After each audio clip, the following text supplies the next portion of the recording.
Bonjour, pour ce quatrième épisode de French Connection, nous aborderons un méconnu très connu, le Desconchers-Rigaud automatique à levier.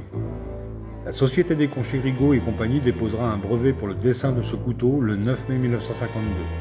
Brevet qui sera publié le 14 septembre 1953 au journal officiel.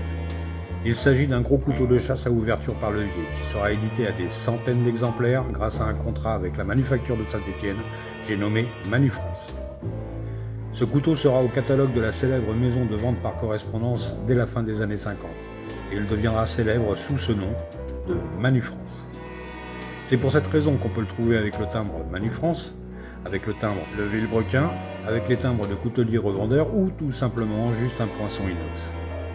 C'est un couteau de grosse taille, pas moins de 27 cm de long pour une lame de 11,3 cm au ricasso et large de 24 mm. Deux imposantes mitres de tête en maillechort montées sur un manche de 15 cm que l'on trouve en version plastique cerfé ou os cerfé. Ces platines sont en dur aluminium et on trouve en bout de manche une bélière.